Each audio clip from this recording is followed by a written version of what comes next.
Good morning, Dog Nation. I am Brandon Adams, and this is DawgNation Daily, daily podcast for Georgia Bulldogs fans, presented today by Sir Pro, getting ready for the SEC Championship. Big thanks to our producer, Jay Black. The tree is getting a little closer to being like Christmas ready. Yesterday, we had no lights. Today, thanks to Jay, who's helped us get this thing plugged in, we have our lights now. By tomorrow, I'm hopeful to have the ornaments on here too. And so at that point, we'll basically be Christmased up and ready to go. And we'll see if there you go. See, kind of see the light kind of shining through there. Looks great. Excited about that. So Christmas getting closer. I do say, and I just, perhaps just because I have young kids, maybe it makes me feel this way more than others. It's really hard when you have the biggest month of the college football season coinciding with like the most exciting time of the year and Christmas. I would say the overlap on that's not always easy for my family. Perhaps your family deals with the same sort of thing. But nonetheless, we kind of soldier on here. Holiday time, college football time, signing days tomorrow. I predicted this late Saturday night that this was going to be an insane week, and it has turned out to be that and more. So we are all over that. UGA Marine says I have his favorite sweatshirt on. I do love this. Like, red is my favorite color, and I know we like blackouts and black jerseys and things like that, but don't you think that just sometimes red just makes such a statement, right? And it's just like, boom, red. I mean, to me, I'm always really impressed. Now, I also think that sometimes, not to get too into the fashion talk, but sometimes Nike makes sort of a weird version of Georgia red. But when you have a real red like what this one is, I mean, it's just like, boom. And it's also great sweatshirt weather today, by the way, too. So that's awesome. So, yeah, I appreciate that. Thomas T-Bone 86 says, it's time to be alpha dogs. Where's our buddy that checks in from Trenton, Georgia? I'm sure he's echoing that, too. Laura Raines checking in here to say, from the desert of Las Vegas, the most wonderful time of the year. Indeed, that's the case. Laura, hope you're getting ready to have a wonderful Christmas time out there, and we appreciate you being a part of our show today, early in the morning for you, of course. Don Jones says, newsflash, Justice Terry will be a dog on Friday. We're excited about that. Senior Dog 54 says, I'm not sure how we made it to the SEC championship with this group, but what I do know is you can't win if you're not in it. Go Dogs. Also, Georgia Tech had their 15 minutes of fame for getting beat by us 7 years in a row. Time to move on. Yeah, Georgia obviously turning the page on that, now getting ready for Texas. And, yeah, I mean, listen, it has been a season of ups and downs. And as I say a lot, we fixate on a lot of our ups and downs because this is our team. In other words, we probably hype up the good stuff more than maybe others would. But we also have a tendency to, like, I would say, hyper and sort of infatuate on the bad stuff too. I mean, keep in mind, everybody's had their moments. Oregon is still undefeated, but I would say that Oregon has not really been as battle-tested. I'm not down on them. I think they're a good team. I think they could win the national championship. But some of that's because they've mostly been playing like the Purdues and the Illinois and teams like that, as of late. Almost anybody else in the country, including what I would say on paper, really good teams like Ohio State and Alabama and teams like that, like everybody's taking their lumps this year. Everybody's taking their lumps. And if you haven't, that's probably telling me more about who you've played than it's telling me about how you've played. So it may not be Georgia's year. It just may not. And if it's not, then there's going to be a long list of reasons why. We all know that. We are all very well aware, that Senior Dog included. But why not? I mean, and that's the thing, right? It's like, why not? Why not? Why not ride this thing out and see how long it goes? And who knows? Maybe there's a surprise in store. You never know. You never know. Texas Dog checks in to say must win against Texas. By the way, Texas Dog, recent Georgian, not so recent anymore. He's moved, I think, within last year. But Texas Dog now back in Georgia, so you love that. Gary Roach says, I loved your post-game speech. The intensity in your voice picked up my spirits. I'm glad to hear that, Gary. I appreciate that. Listen, I would say that every now and then I go on one of these kind of unhinged rants. That's just kind of the way it goes. And I guess Friday night was one of those times, so I appreciate that. Garrison Tucker checking in from Oklahoma City. Appreciate that. Glad you're here. Michael Turner checking in. You love that. Thomas C186 says, he says that Nike's the only shoes that he wears. I used to be pretty consistently, Nike alone. I have gotten into some of these, and I hate to say this because, they are expensive. Some of these, like, more expensive sneakers, like, they really are pretty good. And if you're going to spend some money on something, I guess what goes on your feet, probably a pretty good thing to spend some money on. So I have definitely started wearing some of these more, like, expensive sneakers, like the ones I don't know, see people wearing, and I have definitely enjoyed those. Baggins and friends encouraging folks to hit the like button. I appreciate that. I am probably not as good of a self-promoter as I should be, so the fact that some of y'all want to help promote us, certainly, I certainly appreciate that.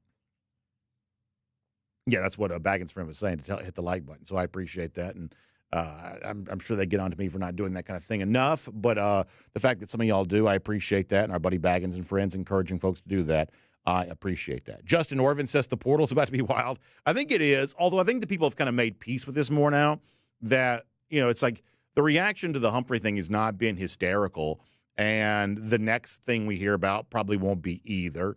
It's kind of weird. It's like somehow, some way, college football finds a way to endure through all of this. So it's about to be crazy, and people are just sort of okay with that. Wyatt Fielden says, how are you feeling about Texas right now? Like, I am neither confident nor pessimistic, if that makes sense. Right now, it looks like a fair fight to me. And in a fair fight, Georgia could win, Georgia could lose. And that's not very interesting from a hot take standpoint. So at a certain point, for the purpose of the show, I've got to conjure up a better opinion than that. But as of right now, I'm sort of in the mindset of feels about right. Two teams that, despite the fact that Georgia won pretty convincingly, at Texas earlier than this year, that does not give me a great deal of confidence that's going to repeat itself on Saturday. I certainly want it to, believe that it could, but I just couldn't lie to y'all even if I wanted to, right? I mean, when I'm really confident, I jump out there and let you know that. And, I guess there could be one of these days in the future where maybe I don't think Georgia has a chance to win, and I reckon I'll have to be confident about that if that day ever comes. Thankfully, we haven't gotten there yet. But on this one, I mean, I think right now I'm sort of where some of y'all are, which is maybe they'll win, maybe they won't. And if they do win, I think it sets up really, really well for Georgia, perhaps. If they don't win, then I think I'm assuming they'll still be in the playoff, but even at that point, you're talking about a much longer and more arduous, to use a bigger word than I should use, road to a potential national championship scenario. So, I'm like the rest of y'all right now. I'm in the midst of trying to figure all this out. In fact, we're going to do some of that here today. Dennis Payne says, DawgNation, rise up and turn those horns down once again. Yeah, listen, but leading into the last game, we had a bunch of horns down. We're going to talk more about that today, how we get those horns down going again. I do love all of that. Matt Rukavina checking in. Matt, as he told us yesterday, in a big-time house-divided situation. Matt's got a great family. His wife, though, is a big Texas fan, and so no doubt they'll be feeling all that here this week. So let's do this. It's 10 a.m. We got to fire up the animation. We'll tell you about today's show. Big question on tap. We'll try to figure that out. And so all of that plus Connor Riley joins us here. So let's tell you more about it here right now.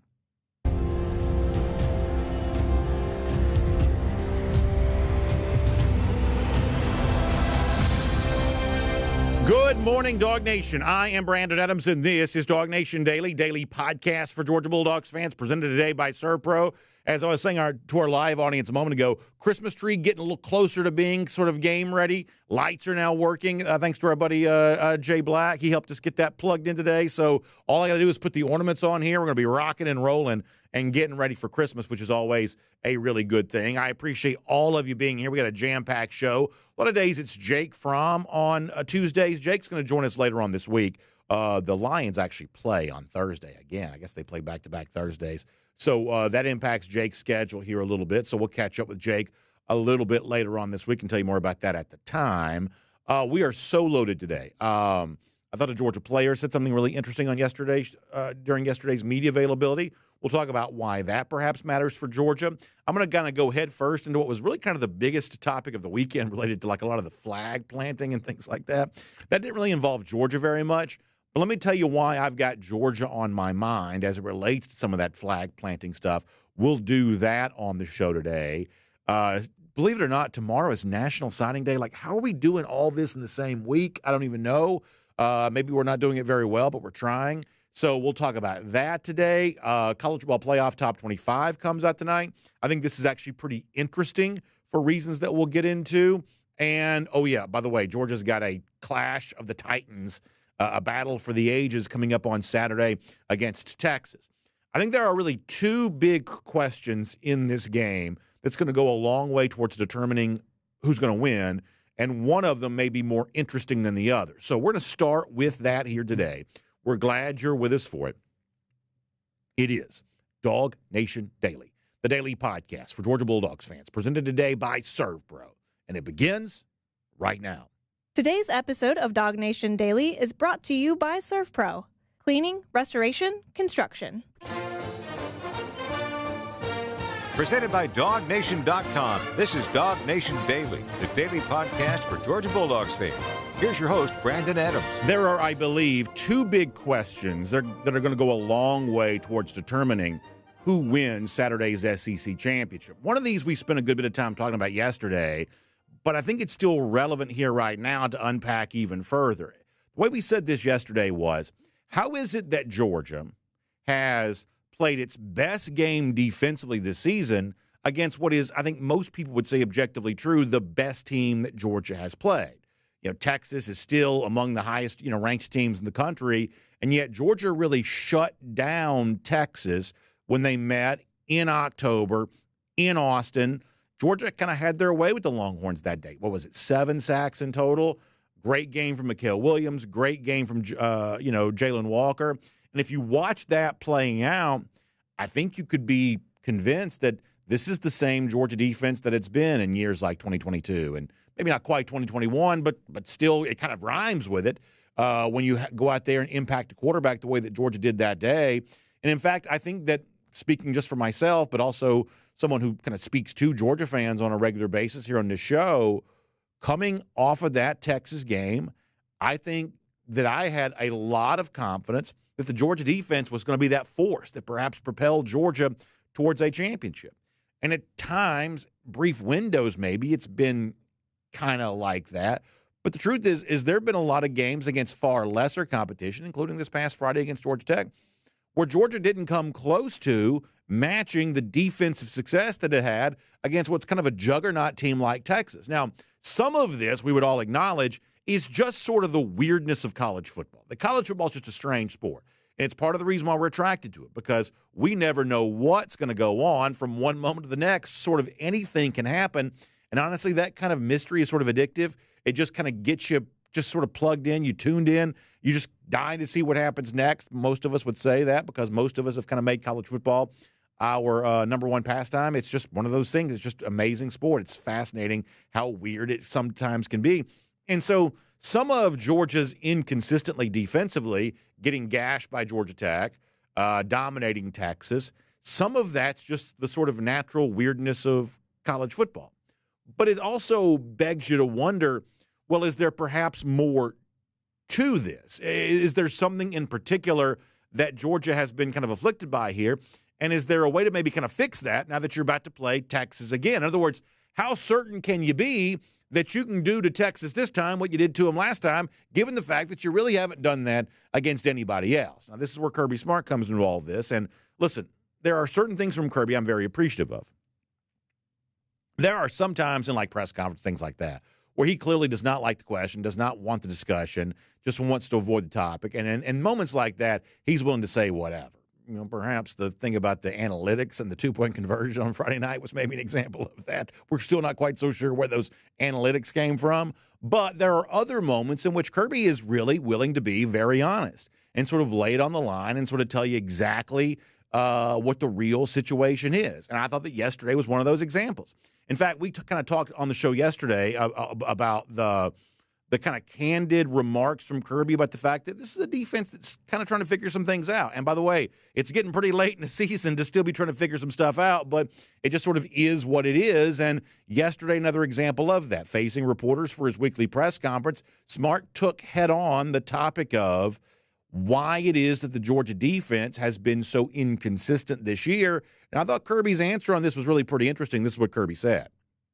No, I don't know that I can. I do know that when we execute well, We play well. We have great resiliency. But the trait that confounds you or bothers you is that when something goes wrong, like any explosive play or any penalty that extends a drive has almost been catastrophic. Like we can't stop anybody if that happens, and we have not overcome that well. What we have done is stop people when we've had to. Play well in the red area.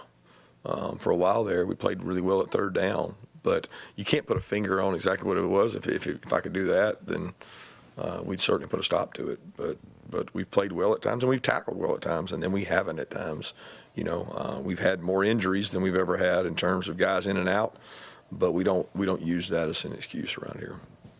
Can we do this for a moment? Would you mind putting a pin in where Kirby Smart says, hey, something goes wrong, and sometimes it sort of feels like we fall apart. That's not quite what he said, but that's basically what he meant.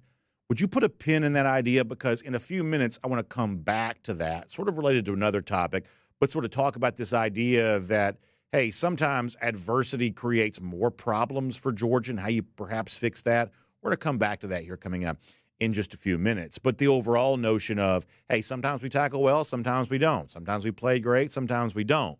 I mean, it sort of goes without saying that most of us really miss Georgia having what was essentially a perfect defense, certainly for 2021, but also in big games in 2022.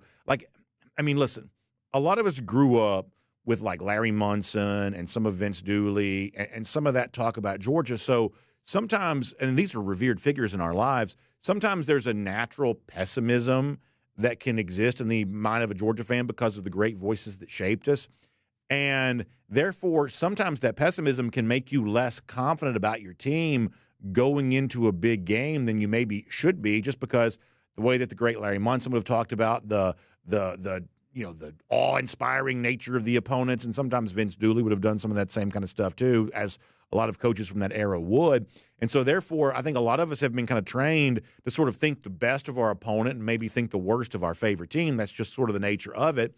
But in 2021, wasn't it kind of nice to actually feel the confidence that grows in you when you knew you had a defense that couldn't be scored on? Because, I mean, you talk about, making you feel better about a game.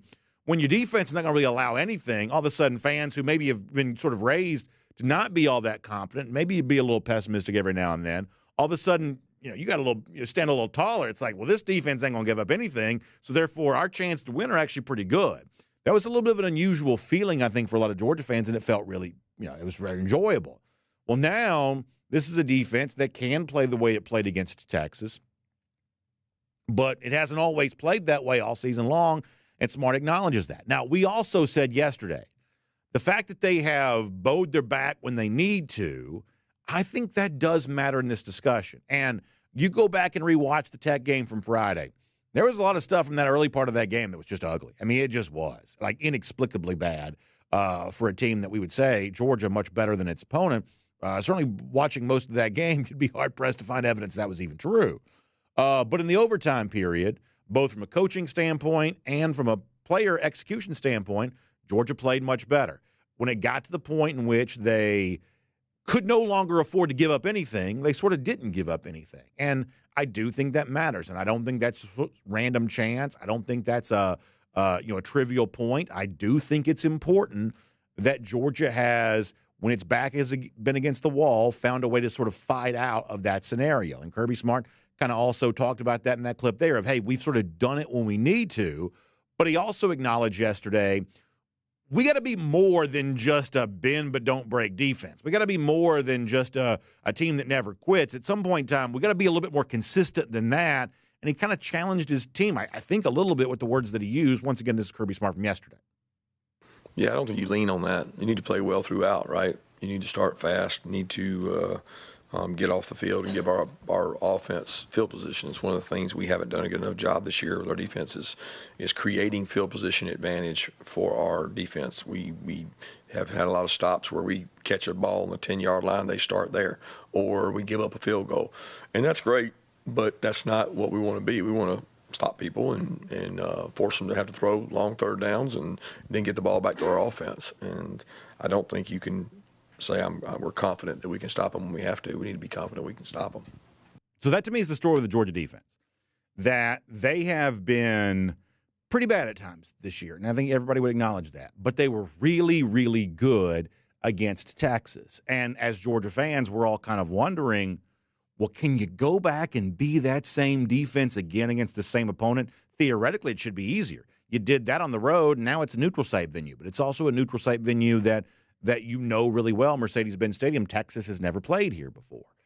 Can you find a way to do that again? Obviously, we hope so, but I think most of us, if we're fair-minded, would say it is not going to be easy. And that sort of brings us to the Texas part of that. You know, if there were Texas fans here right now with us, I think one of the things they would be saying is they're having a slightly different conversation of, hey, Texas, how do you do something offensively against Georgia this time that makes you more successful than what Georgia did to you the last time you played? And let me be very candid about one thing here for a moment. I am furious with the schedule that Texas has been given by the SEC. It seems unfair, and it seems almost like an attempt to artificially enhance Texas's chance of making the playoff. I'm not going to sugarcoat that. I'm not jazzed about Texas even being in the SEC, to be completely honest with you. However, I do have respect for Texas as a team. And I do think one of the things that Kirby Smart has said a couple of times this week, and this goes back to what we've kind of said ourselves, in preparation for the SEC, Texas has become more like the SEC. Better lines of scrimmage and things like that. It's clear this is a program that's very different than the one it would have been, years ago. And I do think that Steve Sarkisian is a really smart coach. I really do. And his previous stops as a head coach don't necessarily prove that. And obviously he had what I think is a pretty spotty era here as Falcons offensive coordinator. Not the only one to have issues in Atlanta, of course. But not every stop for Sarkisian along the way has been a smashing success. But his time at Alabama seemed to kind of mature him as a coach. And I think that right now Sarkisian's probably one of the best coaches in college football. I can dislike Texas and also admit the truth. I think that Sark's doing a pretty good job with that team, and he's a really sharp offensive mind. So I think the one thing we would all say then is there is no way a smart coach with a good team is going to stand there and let Georgia tee off all game long against you the way they did in October. That Georgia had their way with you in October. There is no way a coach that's smart with a team that's capable is just going to stand there and let Georgia do that again. That just seems unlikely, right? Now, Georgia may have some success, but it's not going to be doing it the same way at the same time because Texas is just too smart to allow that to happen again. You would sort of assume this is a team that I do have respect for, whether I like them or not. So as we asked earlier about Georgia, can they play again against Texas the way they played the first time? The question that goes along with that is, what will Texas likely do to make that less likely to occur? What kind of special wrinkle could Texas throw at Georgia to make it a little bit more difficult for a Jalen Walker or Mikael Williams just to lay wood all day long the way they did the last time? It would seem to me that the simplest possible answer to all of that is that we may see more Arch Manning. That Manning played more against Texas A&M. I had predicted that he would play against Georgia the first time. He did play some. I believe that my prediction for Saturday's game is he's going to play even more. In fact, I think there's a chance this sort of ends up being the, how in politics sometimes you have like the October surprise. This may sort of end up being the sort of December surprise here of, Quinn Ewers, even when he's healthy, has just kind of been, I would say, good, not great. I don't think this is one of the best quarterbacks in college football right now. I don't know that Arch Manning is either, but I do believe that Arch Manning forces Georgia to think about other things and does make it a lot harder for that Georgia pass rush to feast the way that it did against a much less mobile Quinn Ewers the first time around. And whether Manning does end up playing more on Saturday or not, it is certainly true that Texas likes the idea of Georgia perhaps pondering that the gamesmanship on this has already begun with an interesting backup quarterback option who does some things differently. It certainly seems like Steve Sarkisian right now is more than happy with Georgia having to consider the possibility that maybe Manning plays more this time around. Yesterday when Sarkisian met with reporters, he was kind of asked what the role that Arch could play here, whether he'll play more against Georgia than he has been for most of this season. And Sarkisian was more than happy to kind of let his mind wander and let all of our imaginations wander about exactly what the role that Manning could play would be. This is a pretty fascinating answer from Sarkisian. This is from yesterday. Will we expect to see Arch involved in the offense this weekend against Georgia? We might. I don't know. I would say no, we haven't fully opened our playbook because, as a staff, we sit around and we think about our roster and we think about our team and we think about what we're good at and we think about where we can improve. And we're going to run stuff Saturday that we haven't ran all year because of who we are as a team now and finding new ways to try to move the football and create issues for our opponents. And so, there's always things that we're going to do that are new. And I think that the beauty of these guys offensively is that they really accept that stuff. And they're like, okay, here's why we're doing it. So let's make sure we get this aspect right. And so, I don't know. We did Wildcat there for about 3 years, and that was a big part of what we did with Roshan, and that we threw Arch in here on a couple opportunities here in the high red to get into some quarterback run stuff. And we've gotten into 21 personnel and utilized Blue and Trey together. And so we're constantly trying to evolve that stuff. We did some tackle over things in this game that we hadn't shown much of throughout the year. So you're always trying to find little tweaks and things to find some advantages along the way. So I'm sure there'll be a few new wrinkles this Saturday as well. I don't like Texas, and I think a lot about that program's a little bit phony, but I do respect Sarkisian. I think he's a smart coach, and I do take him seriously when he says we're going to throw things at them they haven't seen all year long. And I do believe that a lot of that could come via Arch Manning, who I just believe is a more dynamic player, even if he's less experienced. I believe that Manning is a more dynamic player than Quinn Ewers is. And if you gave me my choice of, as a fan, what would I want to see, Quinn Ewers for the entire game or Arch Manning for part of the game, if not the majority of the game, give me as much Quinn Ewers as I can get. Not to say he's a bad player. I just think he's an easier player to defend than what Arch Manning potentially could be, even though Ewers is far more experienced. Now, the good news here is that based on Kirby Smart from yesterday, it certainly seems like they're on guard for the possibility there's even more of Arch Manning this time around. It certainly seems like that could be the case because when Kirby was asked about Arch yesterday, he almost seemed ready for the topic because he had plenty to say about the quarterback with the very famous last name. This is also Kirby from yesterday.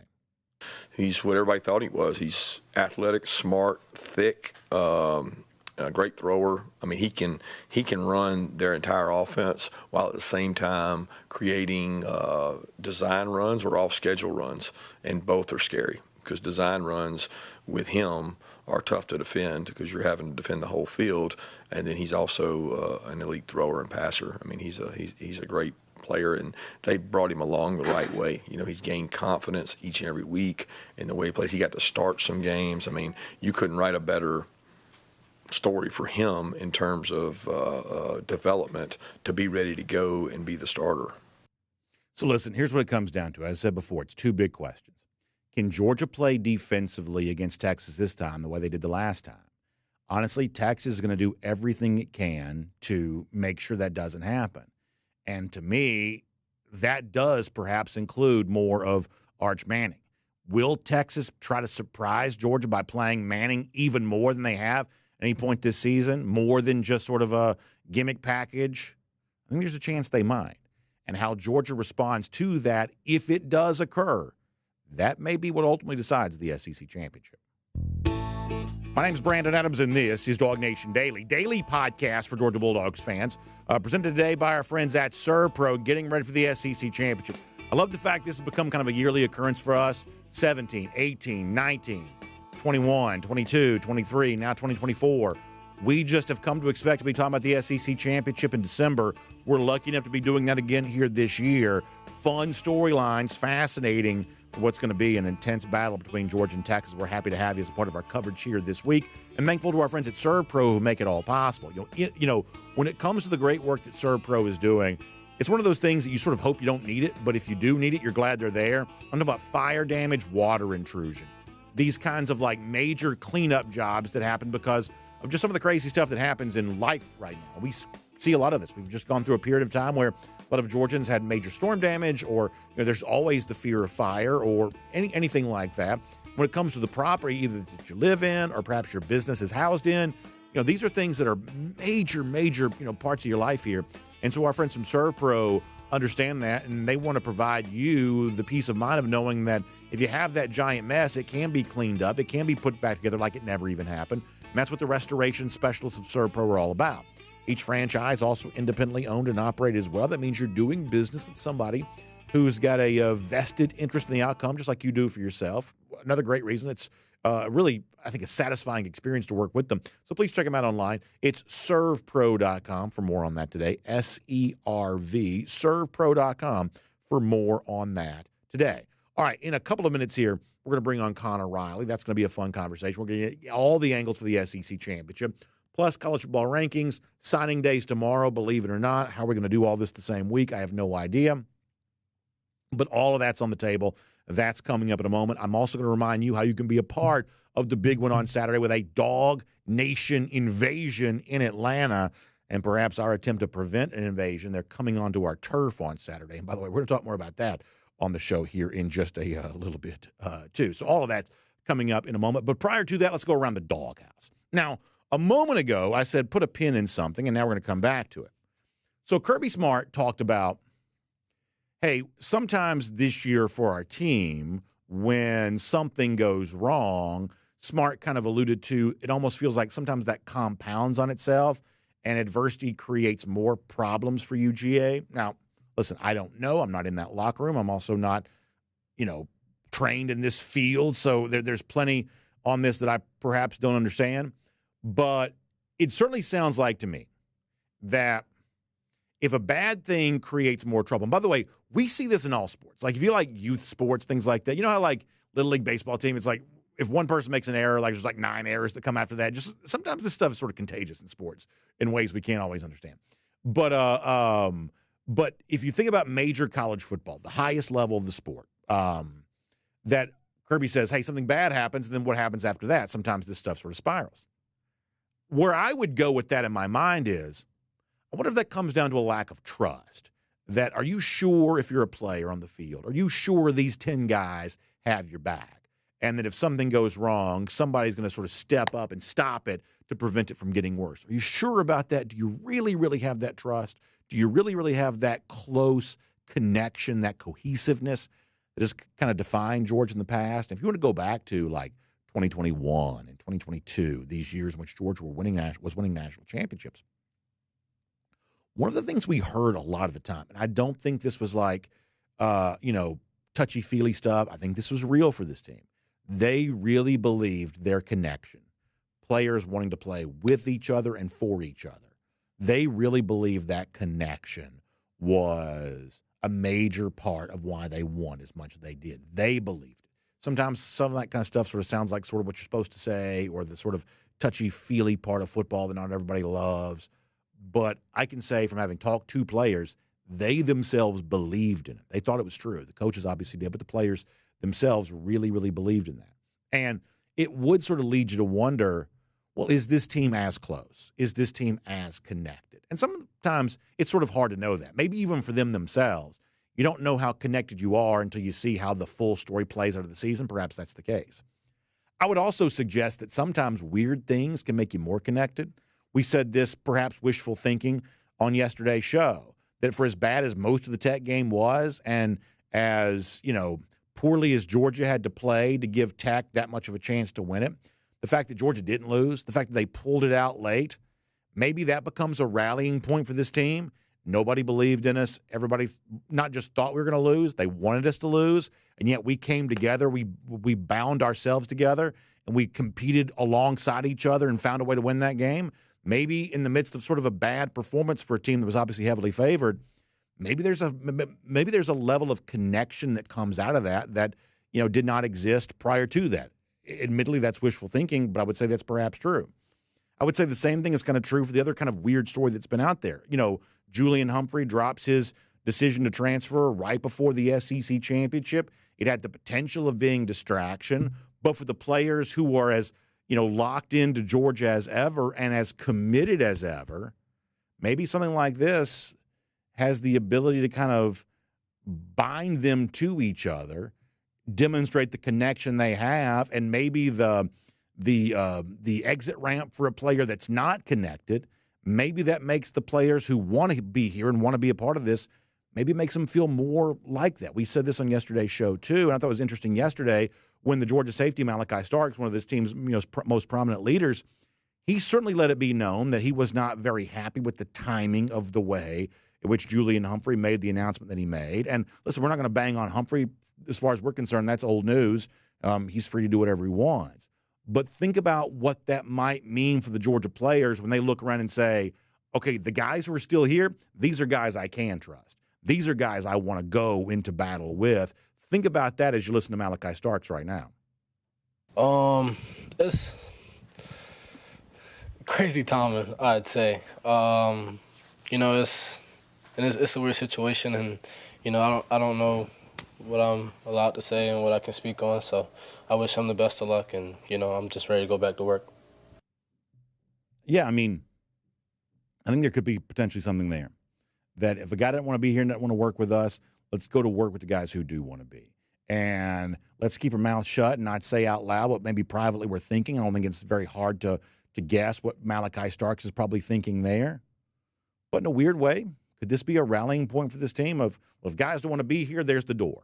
But if you do want to be here, let's get ready to work, and let's get ready to fight, and let's get ready to defend our state from some invaders coming up on Saturday. I think that I think there could be something to that. And look, admittedly, any coach will tell you that motivation right now is a little bit of a tricky thing. It's just, managing that is a hard part of college football right now. But Georgia kind of finding the connection that's led to motivation before could be well on their way to doing that. And that is around the Doghouse here today on DawgNation Daily, presented by ServPro. Now, speaking of big things around DawgNation, before I bring on Connor Riley, let me remind you that Saturday is a gigantic day for us. A tradition continues. Our big DawgNation Invasion tailgate as Georgia fans descend on Atlanta once again, having the biggest tailgate, the biggest party of them all, prior to that game coming up against these Texas Longhorns. So we want you there. We want you to be a part of it. In fact, we believe that on Saturday, a very important journey could begin for UGA, starting in Atlanta, but also concluding in Atlanta once again in January, the national championship game. And listen, Georgia may not win it, but why not Georgia? Why couldn't Georgia go on a run and get ready for something really, really fun here through the months of December and January? So celebrate that with us, DawgNation.com/tailgate. Our friends at Atlanta Sports Trips helping us power this once again. That means all-inclusive tailgate with food and beverage and all that great stuff, but also a chance to get one of these Road to Atlanta T-shirts all going down here on Saturday. So for all the details and how you can be a part of it, please go to DawgNation.com/tailgate. Great location, just steps away from the stadium. Awesome experience. We're going to have a great time. We want to see you there for it. DawgNation.com/tailgate. We'll see you Saturday for our DawgNation Invasion Road to Atlanta tailgate. Getting ready for the SEC Championship. Can't wait to see you there for all of that. Looking forward to having you with us for it. Now, before we're done today, I have a lot to say, believe it or not, on the flag planting phenomenon from this past weekend. We didn't do that yesterday, but I wanted to spend some time on this today. Including why, even though Georgia wasn't a part of this on the weekend, why I think some of this may be relevant for Georgia. We'll get to that here coming up in just a little bit. But for now, on everything going on, and boy, is there a lot, let's talk to Connor Riley right now, DawgNation Daily, presented by ServPro. From Athens and across the SEC or wherever the recruiting trail may lead, here's a DawgNation.com insider. All right, so let me bring Connor in on where we just were, and then we'll kind of expand out from there. To me, Connor, the questions for Saturday are kind of simply this. Can Georgia play defensively this time the way they did against Texas the last time? And what does Texas do to make that less likely to occur? Coach and Steve Sarkisian, who I think is probably pretty sharp when it comes to the moves and the counter moves and things like that.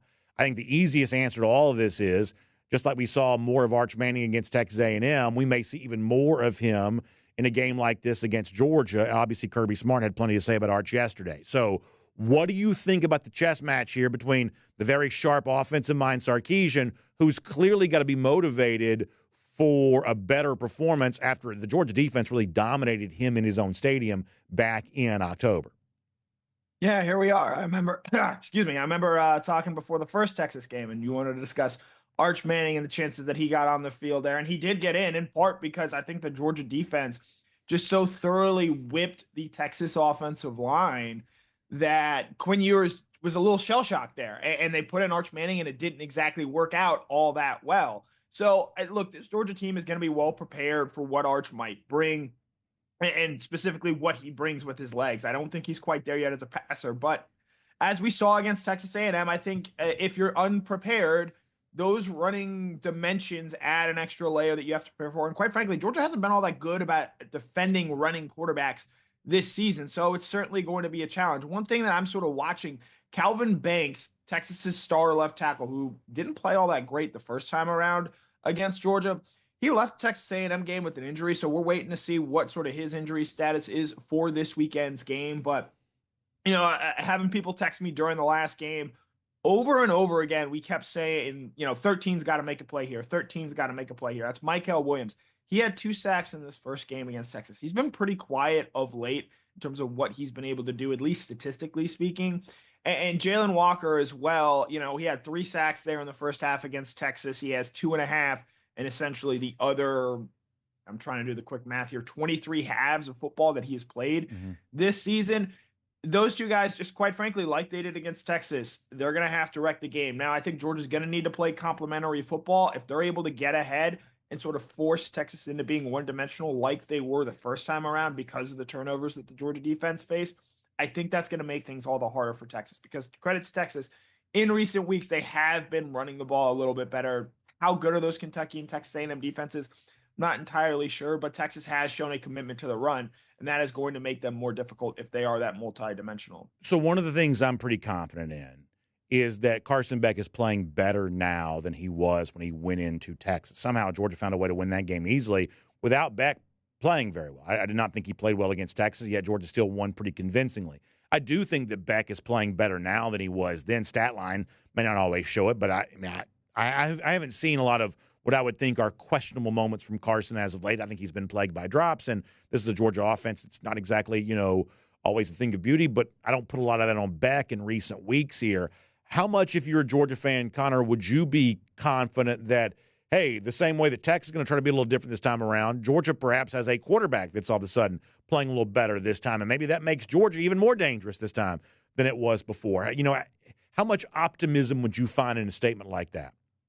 I would say I'm probably more optimistic about what Carson Beck can do than the average Georgia fan, just based on the comments I routinely send to see about Carson Beck. But going into that Texas game, turnovers were a problem. He threw 2 interceptions against Mississippi State. He obviously had the 4-turnover game against Alabama there. But really, since the Ole Miss game, and I know he had 2 turnovers in that game, but since that Ole Miss game, Carson Beck has played a lot better. And the stats the last 3 games have sort of backed that up. 12 total touchdowns, 0 turnovers in that time. And so I think if you're Carson Beck here again, and he said this time and time again, he doesn't feel the need anymore to put the whole game on his shoulders. I think he was absolutely feeling that earlier in the season.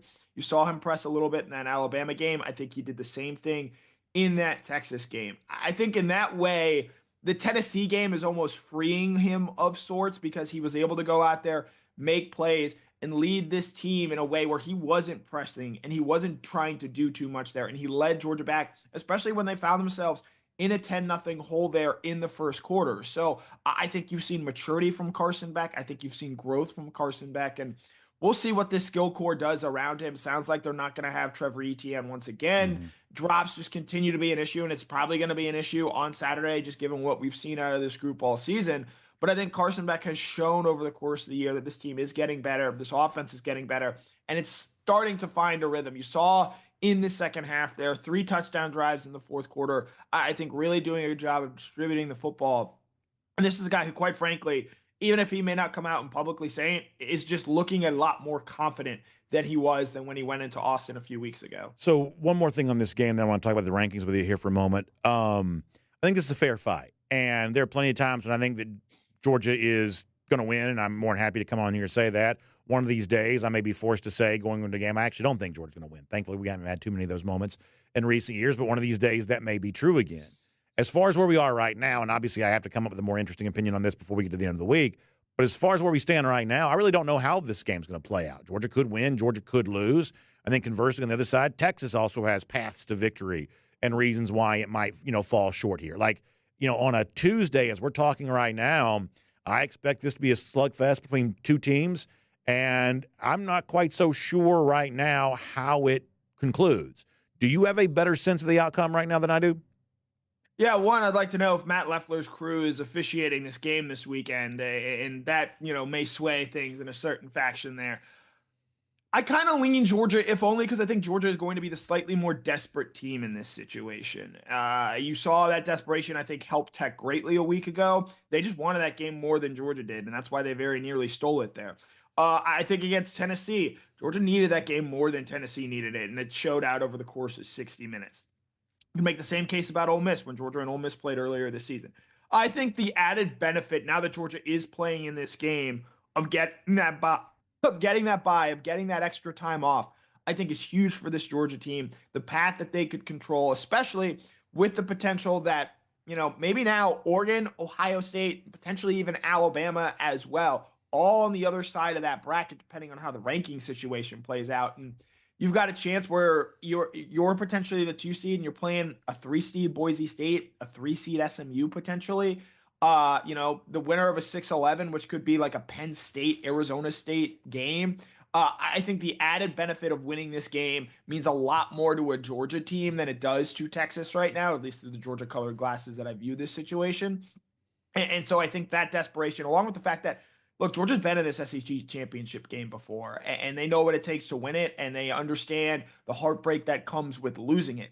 Texas does not get that. They do not have this experience. They do not know what it is like to play in that stadium, and I think that could make a difference in this game. So let's move then to the playoff rankings. Let me start with Georgia, but there's actually a few things away from Georgia I want to talk about here too. So I'm kind of the belief now, I also am sort of grasping at straws when it comes to how some of the seeding is going to work here. We've had to do a thing 2 weeks in a row, and I've actually made some pretty significant changes over the course of the 2 weeks with my seeding just because I'm not quite so sure who's going to get these home games, 5 through 8 seeds. I think there's some debate to be had about that. But I'm sort of the general belief that if Georgia wins the SEC, they're obviously one of the top 4 seeds, and I think potentially set up pretty well. My assumption is if they lose the SEC championship, because it would be a third loss, my guess is they still make the playoff, but are probably forced to go on the road in the first round, would be set up to have to play 17 games to win the national championship, and probably facing somebody really tough along the way here, a very, very arduous journey if they were to lose the SEC championship.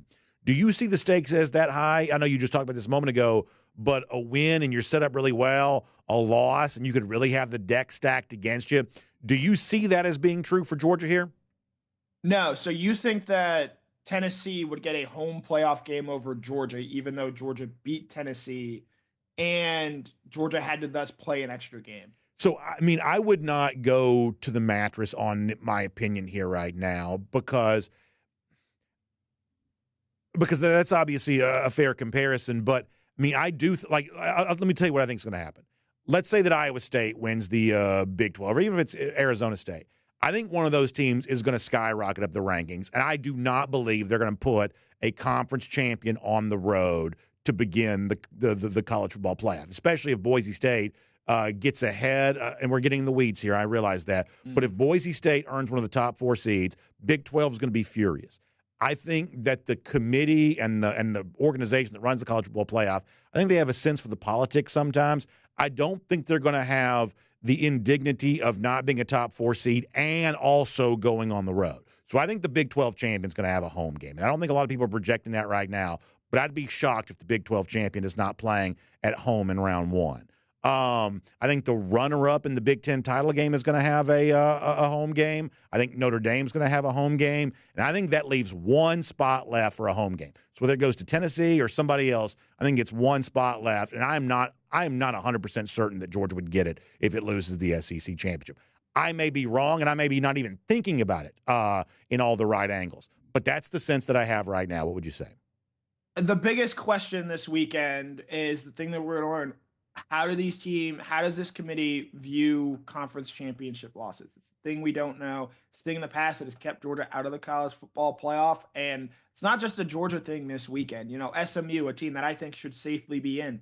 Let's say they lose to Clemson. Are they going to get the benefit of the doubt from the college football playoff committee?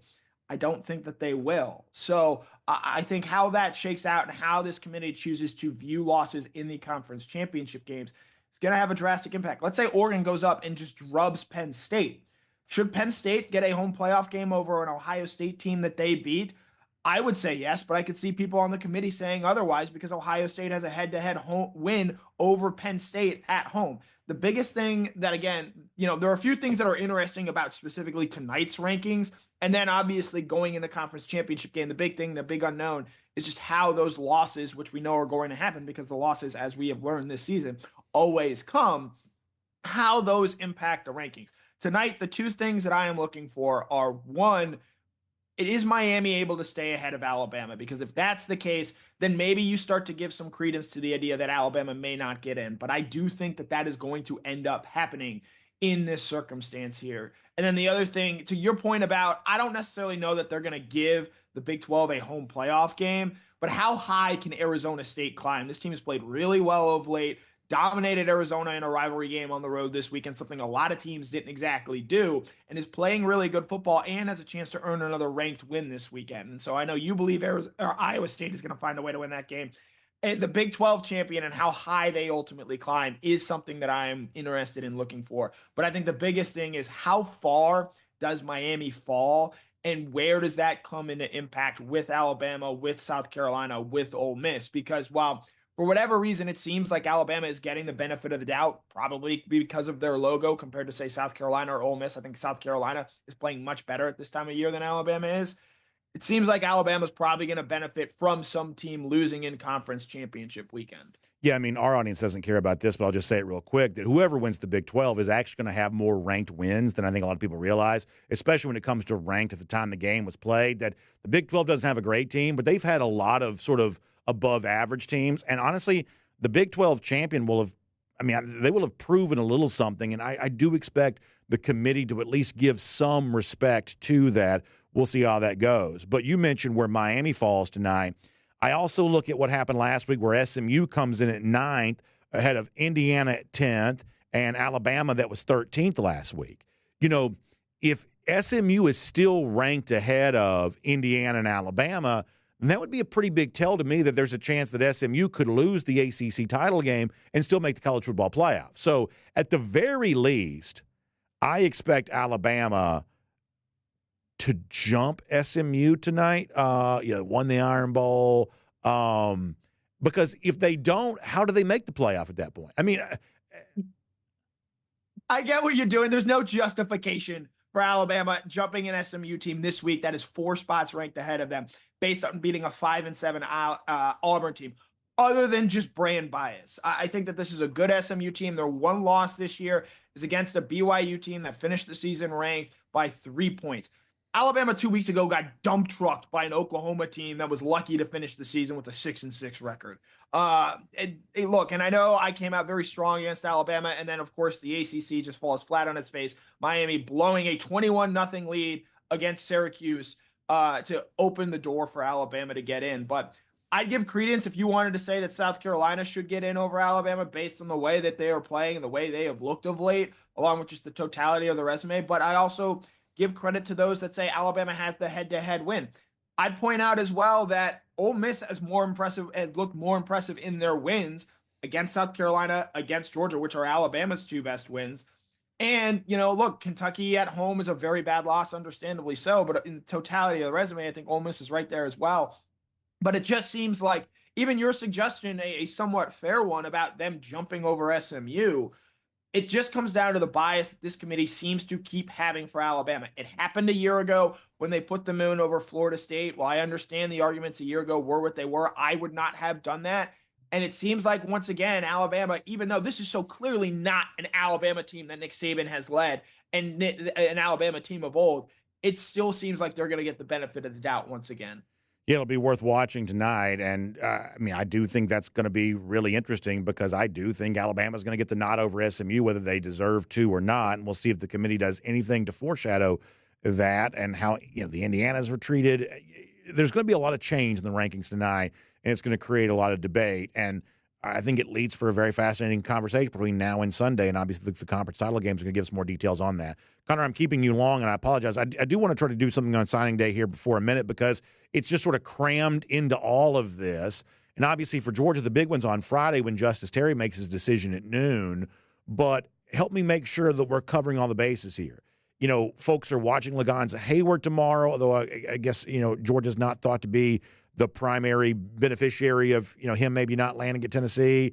You got Tavion Wallace out there, the linebacker. Christian Gass is out there, although I don't know that a whole lot of Georgia fans are holding out a lot of, hope for that necessarily right now. Georgia just took the commitment this past weekend from the quarterback from Clark Central.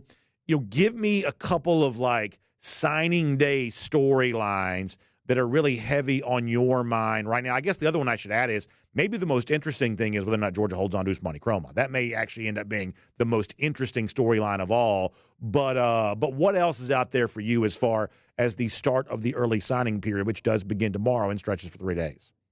Yeah, the 10,000-foot view is, how does Georgia close on this defensive line class? Because it looks like they've got a chance, obviously Justice Terry on Friday, but even in the 2 o'clock hour tomorrow, Jeremiah McLeod out of Lee County, teammates with Usmani Chroma, committed to Florida right now. We'll see if that commitment sticks and if Georgia's able to flip him. Also, Kevin Wynn at 240, a top 100 defensive lineman, committed to Florida State. Georgia's been pushing him for a long time.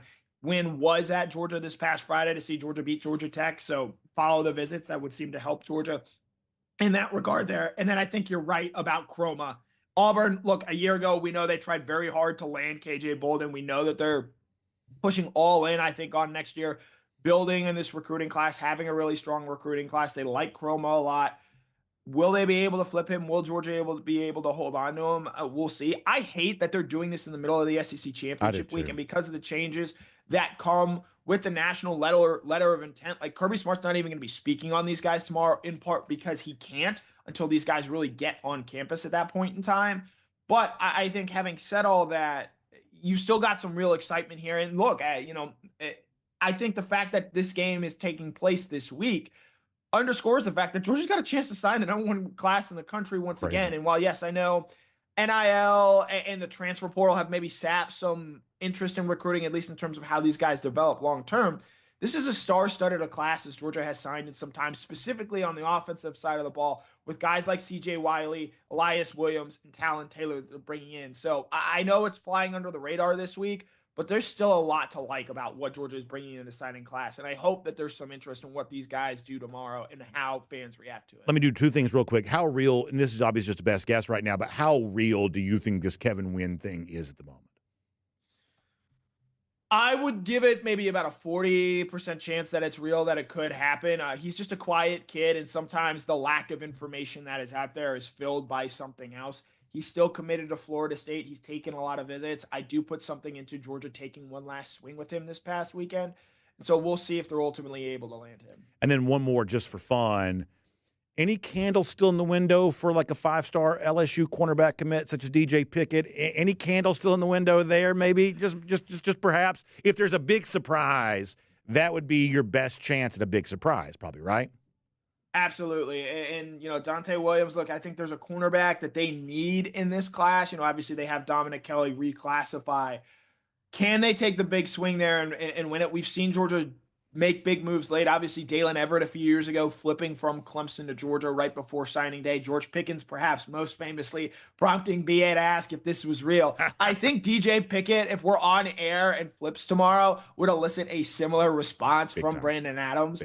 And so I think that's at least something to watch and monitor. We'll see if it ultimately ends up happening. I would say odds aren't looking great right now, but the odds are always against Kirby Smart on signing day, and he finds a way to come through more often than not. Could we try to do a few more things this week? We got transfer portal next week. We got signing day right now.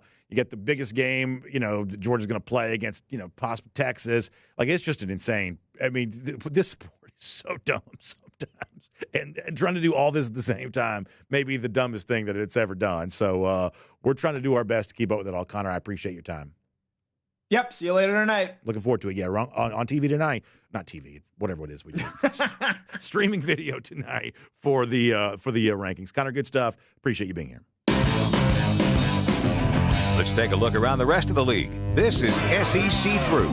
I will, though, be on TV Friday night, and shameless self-promotion here, but Connor mentioned Jeremiah McLeod, Usmani Chroma, Lee County against Milton on the Peachtree Sports Network, streaming with Atlanta News First. Here at DawgNation, we're going to try to do our part to make that stream really easy for you to find.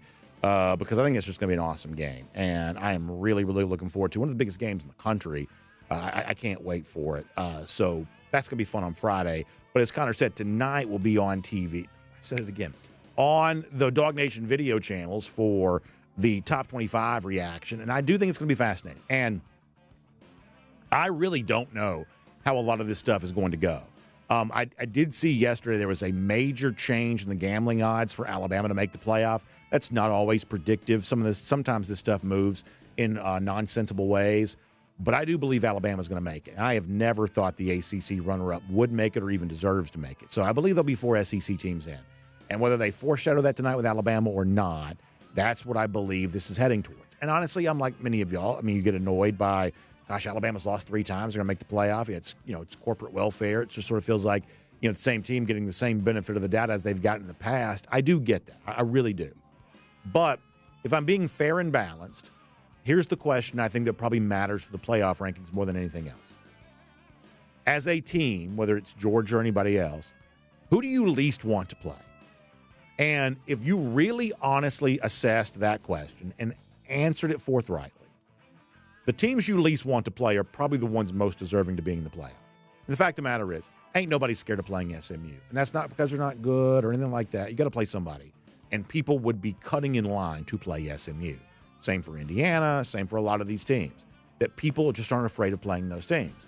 But teams like Alabama, if you could avoid having to play them again, you'd probably like to. I don't take pleasure in saying that, but it's probably true. Same thing for Ohio State. I said this yesterday. Ohio State looked terrible against Michigan. They're going to make the playoff, and I believe they could still win the national championship. That's sort of annoying, and it sort of makes the regular season feel devalued to some people. I get all of that. But if we're making a list of 12 teams you'd prefer not to play if you could help it, Ohio State would probably be on that list. It'd be nice to avoid them if you could. You're not afraid of the game or anything like that. I'm just saying, if you really were honest about who you would be eager to play and who you'd maybe like to avoid as long as possible, those teams, even if they have losses, that means they're probably deserving of the playoff, and that's just sort of the way that goes. So we'll react to that tonight, then on video tomorrow as necessary for National Signing Day. So very, very busy stuff here. Let's also get ready to go cruise around the SEC, courtesy of Royal Caribbean. We got a great Royal Caribbean-themed golden shoe we'll be giving out a little bit later on. By the way, doesn't the Christmas tree look good right there? 2 of my favorite things, Christmas and Royal Caribbean Cruise Vacations. In fact, I think a great thing for you would be to find a Royal Caribbean Cruise vacation under your tree here this Christmas. Perhaps ask for a trip on our DawgNation cruise or just some sort of Royal Caribbean Cruise vacation experience here in 2025, perhaps on Utopia of the Seas. And what I'll tell you is, whether you're coming with us on Utopia in April or not, please know this, that to me, if you live in Georgia where I live, the most convenient place to sort of cruise out of is probably Port Canaveral. It's where we sail it up for our DawgNation cruise. It's drivable for me. I like to drive when I can. It's a pretty easy drive. You just sort of shoot past Orlando and the Florida Turnpike, kind of there on that Beachline Expressway, and you're just sort of right there. It's just super easy, really convenient. It's kind of a fun drive because you get close to the coast. You start to see the water, and then the big cruise ships kind of come up in the horizon. I'm a child at heart, and this is a really fun thing to do. And I think you'll love that. So give Jessica Slater a call, 770-718-9147. That's 770-718-9147. You can also email her, jslater@dreamvacations.com. And I want you to simply say this. Hey, BA said there's a bunch of fun stuff going on with the Royal Caribbean here in 2025. Tell me all about it. She'll tell you about DawgNation Cruise. She'll tell you about Utopia of the Seas. She'll tell you about Icon of the Seas. Y'all, we got Star of the Seas, the brand new Icon class of ship that opens in later on this in summer 2025. That's going to be sailing out of Port Canaveral too. So, man, it's going to be an awesome experience here with Royal Caribbean in 2025. All right. As we go cruise around the SEC, courtesy of Royal Caribbean, total confession. I don't do this very much because I'm generally, pretty careful with my words. But I made some of y'all mad yesterday. Woo, boy, did I make some people mad yesterday. Did not mean to. But it did make a few people mad. And the reason why is because, and I have to be honest about this. Now, I also think some of my words were slightly misconstrued, but I do have to be honest with this. As we get ready for the SEC championship on Saturday, the truth is, I think that Georgia and Texas represent different cultures. I just do. And I talked about that some yesterday. Now, I also said there are a lot of good, authentic, genuine people that come from Texas. I did say that. But a lot of Georgia fans who live in Texas were not happy with me yesterday. And they have every right to be. And listen, I'm sure I say dumb stuff all the time, and I always welcome feedback, whether it's good, bad, or anything else. I'm totally open for all of that. I love our community. as I said before, I think some of what I said got misconstrued. But at the same time, I cannot apologize for the fact that Georgia and Texas, I believe, represent different cultures. And I do believe that there is something to that as we get ready to play the SEC championship on Saturday. Look, at the very base level, the SEC stands for Southeastern Conference. And Texas is not the Southeast. Texas is in the South, but it's not the Southeast. It's from a different region altogether. And on Saturday, they are going to come to what I sort of think of as our town. Whether you live in Atlanta or not, whether you visit Atlanta very much or not, here in the SEC, Atlanta has sort of been the capital of the SEC for a long time. The league offices are in Birmingham, but the capital of the SEC is in Atlanta, and it's not even worth disputing that. It's inarguably true. And so on Saturday, Texas is going to try to come to our town. And they're going to try to take the SEC title from Georgia in their first year in the league. And I do think that really matters for Saturday's game. That it seems like as a society we should graduate past this, but we sort of never do because this is the sort of stuff that matters in life. That in some form or fashion, there is just an element of Saturday's game that's a little bit of a turf war. Georgia trying to protect its turf from what is essentially, and I say this, half kiddingly, but sort of an invading army of Texans. They're coming in on Saturday representing their culture, trying to diminish our culture by winning on our turf, as I said before, in our town, whether you live in Atlanta or not. And the reason why this is on my mind is, did y'all see the stuff that was happening all over college football on Saturday? And I find this to be pretty fascinating. It started with Ohio State and Michigan. In fact, we're going to show you some of this video on the screen here. It starts with Ohio State and Michigan, but then after that, it kind of continues all throughout the day where all of a sudden there just became this contagion of flag planting. Road team wins on the opposing team stadium. They try to plant the flag, and all of a sudden this big fight ensues in the Texas-Ohio State game. The Ohio State-Michigan game was crazy. You had the pepper spray coming out. This was insane. Now, total confession here, a couple of things. I'm not scandalized by flag planting, but at the same time, I do have to admit that, like, if you've ever been close to a college football fight, and I have been, it's a little bit scary. Like when big guys start, rumbling with each other, you sort of realize, oh boy, there is nobody that's going to step in here and break this thing up if these guys don't want to stop fighting, because these are obviously the strongest dudes in the world. Like, it's a little bit scary, and we're sort of conditioned to sports fights. Think about, like, by the way, the NC Stadium, and got into this a little bit. We're sort of conditioned to sports fights not being very serious. Dugouts cleared Major League Baseball. The NBA fights are essentially slap fights, with the exception, I guess, the Malice in the Palace. Everything else is basically a slap fight in the NBA. Even some of the football stuff, most guys have their helmet on. Nobody's really getting hurt. But still, if you're close to one of these things, it's a little bit more intense than you sometimes give it credit for. So you got to be somewhat respectful of, hey, it's never good just sort of have, unfettered fighting, I don't reckon. And I'm certainly not looking to fight any of these dudes anytime soon. So that's, kind of my overall feeling on that. But deeper than that, I thought the flag planting and the response to the flag planting on Saturday was really interesting. Because, listen, if you talk to people who kind of have some connection to the coaching world, and I sort of know people who know people who know people who sort of exist on the periphery of the coaching world, here's what coaches talk about all the time. This is just a fact. Coaches are concerned about motivation. They are. In a day and age, now coaches have also been complaining about stuff like this for 100 years, so this is not necessarily a new phenomenon, but that doesn't mean they don't somewhat have a point. In the sort of NIL world, players have agents, and everybody sort of has one foot in the door, one foot out the door at all times. Coaches are just sort of legitimately worried about motivation. And when most of the players are already rich, I think there's, and because of NIL, maybe some of them are, I think there's a little bit of concern now of, well, what do these players really want to play for? If they've already got money, then what do they want to play for? And I think that sometimes people get afraid, and this is probably overstated, but I think it's a fear that does exist. I think some people get a little bit afraid, well, maybe these players don't, some of them anyway, many of them perhaps, maybe they don't want to play for anything.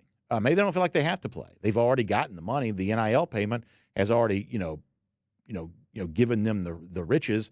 They have the spoils of victory prior to victory, so who cares if you win or not? There's a little bit of a fear that exists out there on that. So with that being said, I took a lot of comfort from the flag planting fights on Saturday. I really did. Because that's got nothing to do with money. And that's got nothing to do with your NFL future and your NIL payment, where you might transfer next year. That's kind of taking it back to what I said a moment ago. That's just sort of an old-fashioned turf war.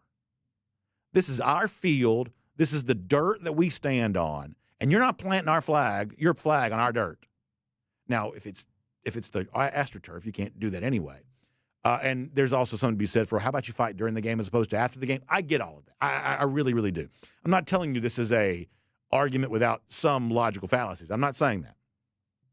But I did take some comfort in that these are players that seem to care more about just the stuff that we're told is the only thing that players care about now. Their NIL, where they may transfer to, going to the NFL. These are players that are taking some pride in their place. And ultimately, that's what life is about. Pride in your place matters in life, whether you want it to or not. It just does.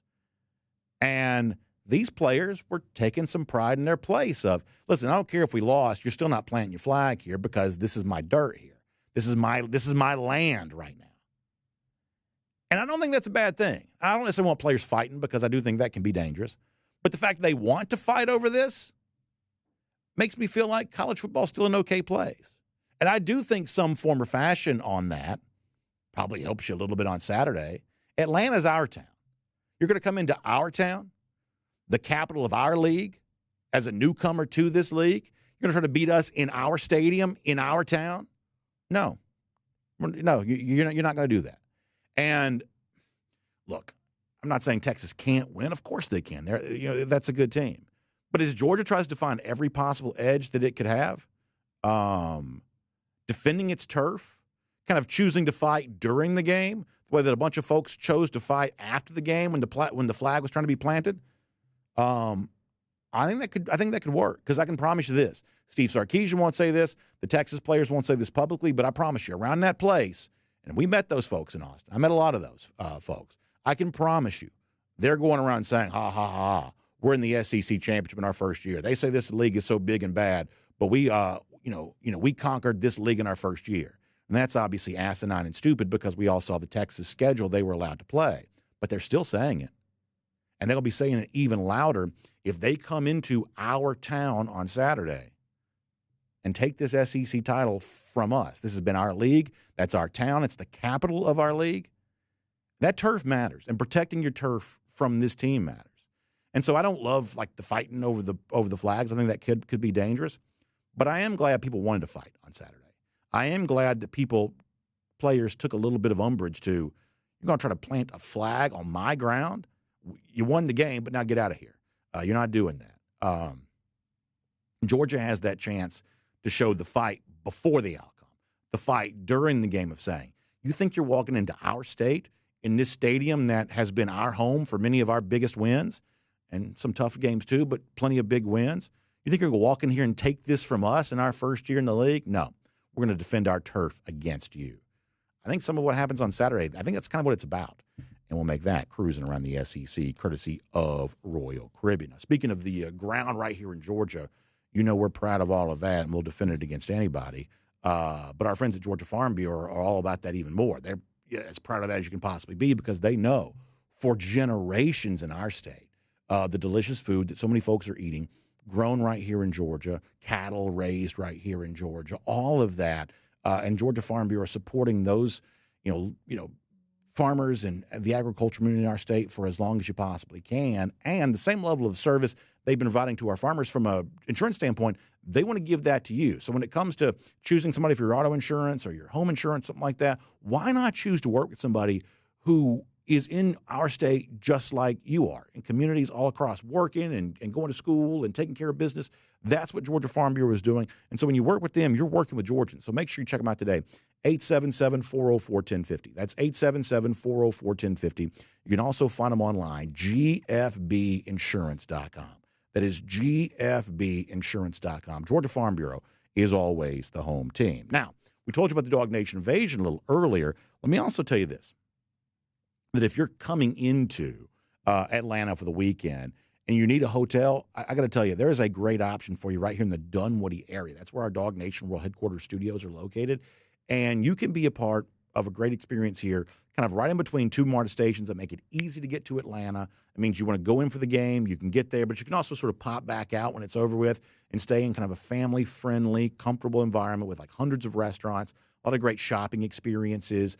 There's more than 2,000 hotel rooms, which means you can get great savings in a room and perhaps even better savings than you might get if you're staying closer into town, but you also have the convenient access to be there. If you want to go to Buckhead for a thing, or if you want to, go into downtown for the game itself, but then you want to kind of get back out and sort of stay outside the hustle and bustle, that is what our friends at Discover Dunwoody give you a chance to do. So take a look at all the dining and shopping options, but also the hotel and the great rates on some of those hotels. Find out more here today by going to discoverdunwoody.com. That is discoverdunwoody.com, and they'll tell you all about that here today. All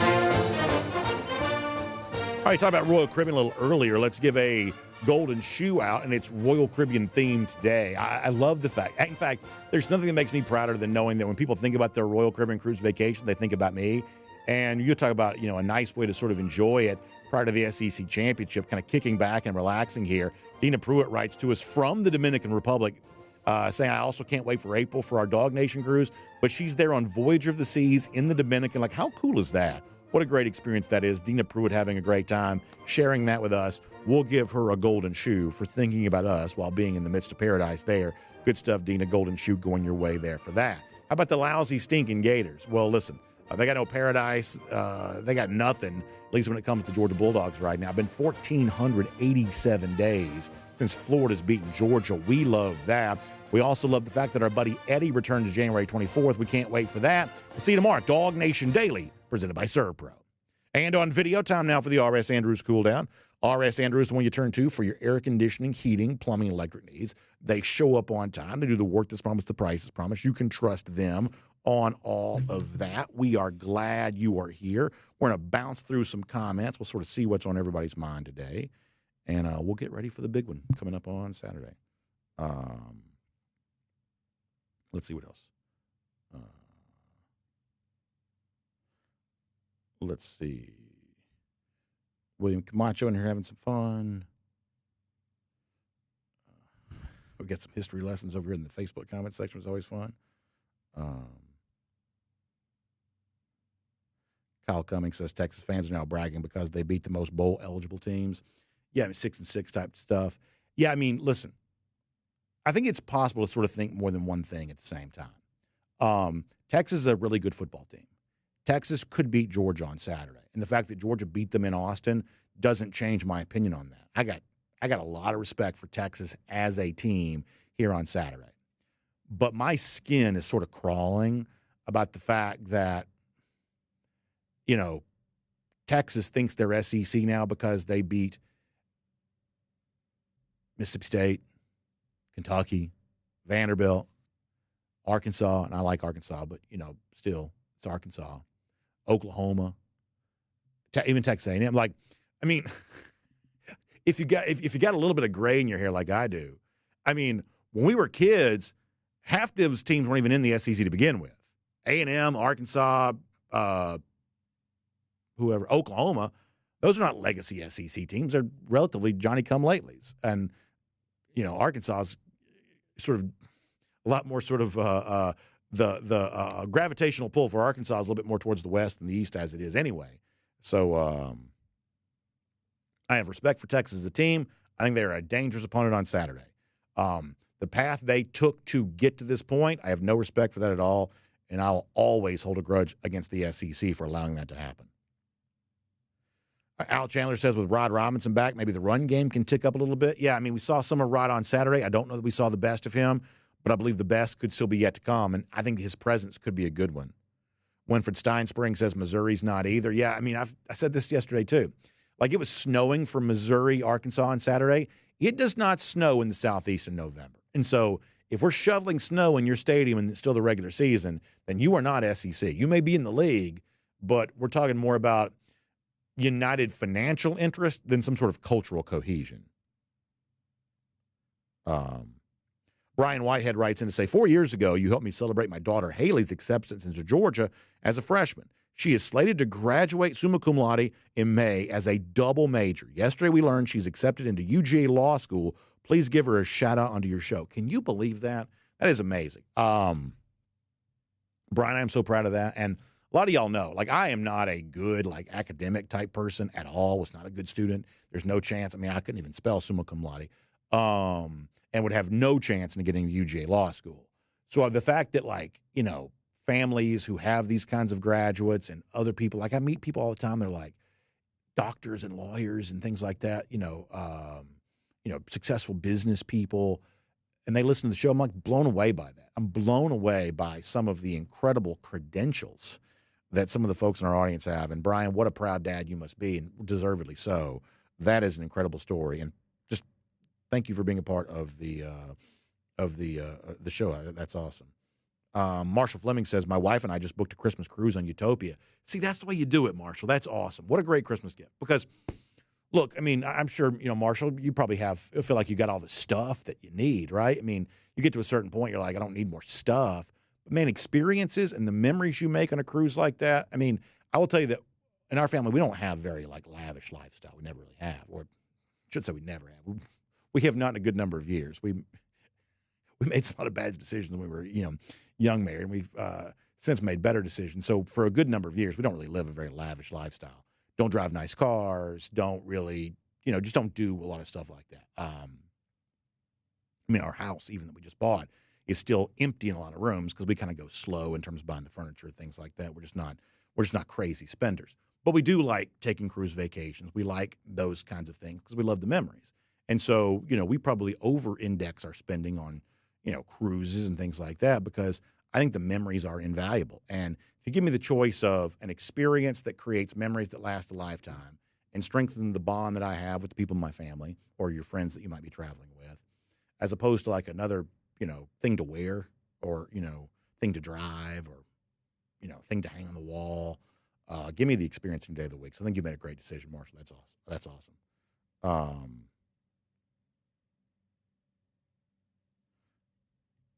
William Smith checking in from his car. William, we're glad you're here today. Thanks so much. Let me go to YouTube here for a moment. Spencer Clark mentioned that Georgia is opening a medical school, I believe. I think that's amazing. I think that's right. Isn't that? I believe that's true, right? I just think that's incredible. I mean, I'm always blown away by, you know, I mean, like I said before, you know, if you do what I do, one of the best privileges of what I do is you end up meeting a lot of people.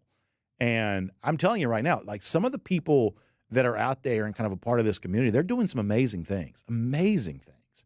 And obviously all I'm doing is just sitting here wearing a sweatshirt talking to y'all. But some of these people are just doing amazing stuff, which is cool to see.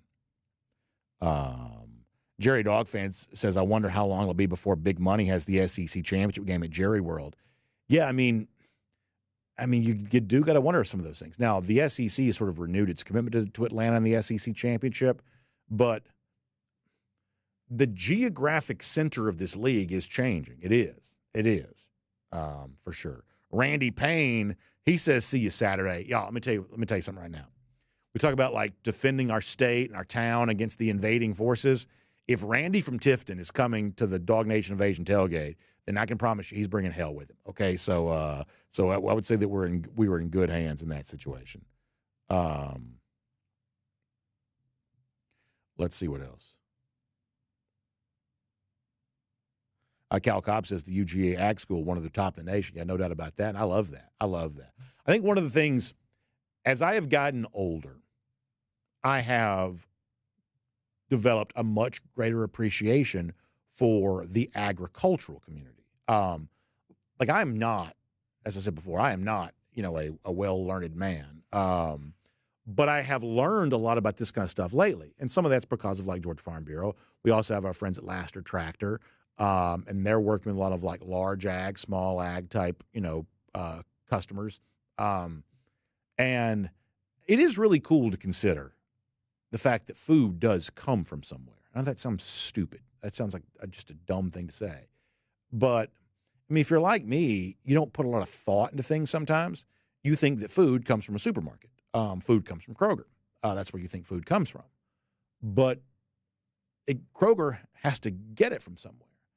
And like thinking about that is pretty fascinating, especially when you think about like, the small family farms who are trying to make it as things just get harder and harder for them. I don't know.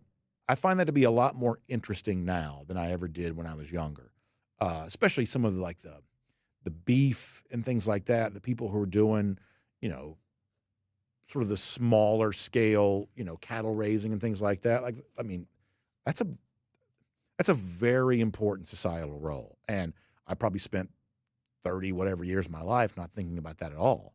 It's one of those things where like you sort of think about farming when you're like a little kid, and then you spend a lot of time as like sort of a teenager into adulthood not thinking very much about it at all unless you are actually a farmer. But I'm sort of fascinated by that. Jonathan Aaron asked an important question. How many backup cameras will be taken to Atlanta? It's a great question. Obviously, I love the fact that we hadn't played the Carson Beck stuff, but we'll probably do it, maybe tomorrow. That when Beck was asked what's the thing he most remembers from the game, he said, Texas fans throwing all the stuff. I still sort of feel like they got a free pass for that.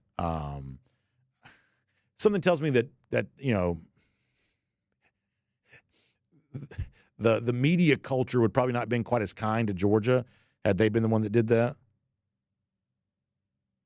Foster Moss says that Tennessee is sitting in the safest spot for now. Are the Dogs guaranteed a lock, even a loss? I would say, Foster, first of all, it's a great question. It does seem like Tennessee's pretty safe right now. I would say Georgia's probably pretty safe too. Now, I don't think it's going to happen, but you might want to mention it. I think it would be good for Georgia not to lose like 31-3 or something like that, which I don't think they would. Please don't take that to mean that I think they're going to. But if we're gaming in all scenarios, a blowout loss would I guess call something into question. But for the most part, I don't think that the committee is going to do a lot with the conference championship games. I don't. I think they're going to treat the two losers of the Big Ten and the SEC as playoff locks. And I think they're going to treat the two losers of the Big 12 and the ACC title game as non-considerations. I just think that's the way it's going to go. And I think they're riding it sort of on the wall for that. All right, let's see what else. Spencer Clark says that Tennessee's waiting on the winner of the SEC championship game. I mean, look, I'm no fan of Tennessee either, but here's one thing you got to say about the Vols. We try to be as fair and balanced as we possibly can. There were a lot of people who thought they might fall flat on their face at Vandy on Saturday because Vandy had been so good at home. Tennessee won that game convincingly, and you can make a case that Nico, who we've been a little hard on at times this year, Nico probably had his best game of the season against Vanderbilt on Saturday. So if Tennessee is a lock to make the playoff, I don't think that's necessarily a function of a flawed system. I think Tennessee's been pretty good this year. And obviously, we all hate Tennessee, goes without saying. But I do believe Tennessee's been pretty good this year. And you can say, well, the Arkansas loss is a bad loss. But there are other losses at Georgia, and that's not a bad loss for anybody. So Tennessee is a lock for the playoff, I believe, probably because they're supposed to be there. Now, if they end up being seated ahead of Georgia and getting a home game instead of Georgia, then people will probably be mad about that. I would say maybe deservingly so. I think some of that's still pretty complicated. But in terms of the fact that they sort of, seemingly anyway, already know they're in the playoff, I think that Tennessee's had a good season. I do. I think that Tennessee's had a good season, and I think that Georgia beating Tennessee was a very good win. Speaking of that, Tyler Puglisi, by the way, checking in. So, Tyler, hang with me for a second. So, let me read the comment. So, he says, great meeting you after the Tennessee game. Looking forward to this Saturday. We'll watch your post game after the Dogs from up north. So, let me ask you this, Tyler, because somebody reached out. I don't know how you figured this out. Are you a baseball player? Because somebody sent me a thing about you playing baseball, which I thought was really interesting. But good stuff. And, Tyler, it was great to meet you, too. So, Tyler traveled in for the game, and then after the game, he's like getting right back on the plane and flying right back home. So, that was cool. So, great meeting you, good people. I'm just telling you right now, DawgNation is made up of a lot of really good people, and I appreciate that. I really do. I really do. Jim K. asking about Janelle Aguero. Kirby's been pretty quiet about that. For sure.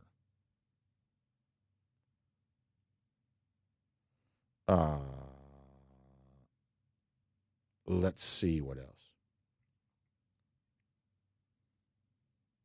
James and Katie Young says, my son Daniel thinks you should coach Georgia after Kirby leaves. Well, listen, I'm sure there are plenty of people more qualified to coach Georgia than me, but I plan on hopefully being in this chair and shouting into this microphone for as long as I possibly can, even maybe after, Kirby Smart decides to go hang it up. Hopefully I'll still be here doing this with all of y'all, but that's really nice for you to hear. I appreciate that. Well, let us see what else.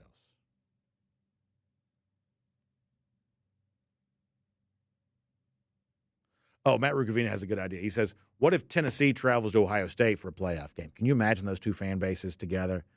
Oh, my gosh. I would like to just sort of sit there. Like the just sort of play the role of the instigator a little bit. Matt, I think you're onto something right there. I think that's pretty well said. Let me get some DawgNation.com comments here. Dave Snow says the SEC schedule was set to ensure that Texas succeeded. It certainly looks that way. It does. It certainly looks that way. And I don't know that's for sure. I'd like to think the SEC is better than that, but they need to be aware of that perception. They need to do something to fight against it. I think you're right. UGA Marine says hopefully Kirby's going to be here another 15 to 20 years with 5 to 10 more national titles, and indeed hope that is the case. So Matt Rukavina says, back in Austin, I kind of set him straight, made him more confident for that game, and I was pretty confident about that game. He says now he's going to return the favor for me. He says they're coming into our place. I expect it to be 70-30 crowd in favor of us Saturday. So Matt's feeling pretty confident, and Matt, I'm more than happy to borrow your confidence for that. By the way, Matt gave me an incredible gift in Austin, and as I believe I mentioned, I enjoyed some of that this weekend. It was nice on Saturday. I'm just telling you right now, there is nothing better than when you wake up in the morning, because you had, we had all my mom's like Thanksgiving leftovers. We had breakfast already, ready to go. Like when you have all the food in the fridge and you're not leaving all day long, that was a great day. I'm just telling you, that was a great day. And I had a little bit of a gift from Matt, which was very, very enjoyable too. So that was a nice time.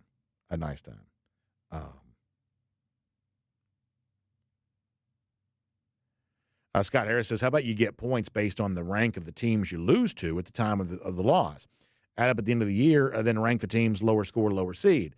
I don't think it's a bad idea. I mean, I am definitely of the belief that who you play really, really matters. And most of the analytics people are trying to take us in a different direction than that, and I don't think that's right. Now, I'm not smart enough to sort of say why, or, some analytics things may be, flawed or whatever else, but this notion that sort of how you play is more important than who you play, that just doesn't reflect the reality that most of us live in. So the quality of the teams that you beat, and it's always going to be a little bit difficult to sort of really measure the quality of certain teams, but the quality of teams you beat, to me, is the most important characteristic. I would say it's even more important than losses, because if you play a tough enough schedule, you're going to have some losses. The NFL hasn't had an undefeated team since 1972, hasn't had an undefeated regular season team, but once in that span. Am I right about this? The 07 Pats went undefeated in the regular season, and they're the only undefeated regular season team since the Dolphins in 72. Is that right? Somebody will jump in here and correct me on that if it's not. So yeah. I think who you beat is really important. If you play long enough against enough good teams, somebody's going to beat you eventually. It's just the thing that keeps us all humble. That if Georgia played, a schedule like this, somebody's going to get them. And honestly, in the case of Ole Miss, they got them pretty good. In the case of Ole Miss, they fed it to you that day. But you dust yourself off and you get right back to work. And ultimately, Georgia is proving itself by who it has beaten. So, yeah. SB on the subject of the 2025 schedule. So they announced that already. It's a flip-flop. This is another issue I have with Greg Sankey. There's so little agreement right now in this league, and the more sprawling your league becomes, the less unanimity you're going to be able to get. They just had to run it back the same schedule again. So it probably works to Georgia's favor. Next year, the home ticket for Georgia, if you're a season ticket holder, the sort of perceived value of that is through the roof. You got a home game with with Bama, with Texas. Count Ole Miss in that. It's crazy.